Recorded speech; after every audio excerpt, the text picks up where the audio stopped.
පිරිමි හෝමෝන වැඩි කරන ව්‍යායාම 3ක් තියෙනවා. මේ තුනටම කකුල් සහ කොන්ද සම්බන්ධයි. කොන්ද සහ කකුල් ශක්තිමත් වීම හරහා තමයි පිරිමි හෝමෝන ප්‍රමාණය වැඩි වෙන්නේ. එතකොට ප්‍රධානම ව්‍යායාමය වෙන්නේ පටන් ගන්නෙ ඩීප් ස්කොට්ස් වලින්. බාගෙට ගහන ස්කොට් නෙමෙයි, අඩියට මිදගෙන නැගිටිනවා.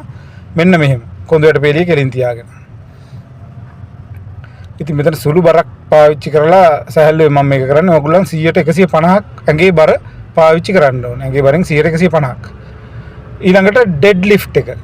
මේ සාමාන්‍ය ඩෙඩ් ලිෆ්ට් ව්‍යායාමය කොන්ද ඕනකට වැඩිය හයිපර් එක්ස්ටෙන්ෂන් එක නෙමෙයි නියුට්‍රල් ස්පයින් තියාගන්න ඕනේ. ඒ කියන්නේ කොන්ද ඕනකට වැඩිය කෙලින් කරන්න කියලා බඩ ඉස්සරහටම දාගන්න එපා කියලා තමයි මේ කියන්නේ. ඇඟේ බරෙන් 100ට 150ක් මෙතනත් පාවිච්චි කරන්න ඕනේ. ඊළඟ එක තමයි මෙන්න මේක. පවර් ක්ලීන් එක. පවර් ක්ලීන් ව්‍යායාමයේ තාක්ෂණය ප්‍රගුණ කරලා කරන්න ඕනේ.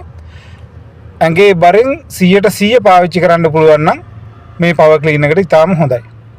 ඉතින් මම හිතනවා ටෙස්ටොස්ටෙරෝන් වැඩි කර ගැනීම ගැන කෙනෙක් කල්පනා කරන ව්‍යායාම හරහා මේ ව්‍යායාම තුන සතියේ දවස් 3කදී කරනවා නම් ගොඩක් හොඳ ප්‍රතිඵලයක් ගන්න පුළුවන්. වාර 5ව 5ක් කරනවා නම් හොඳයි.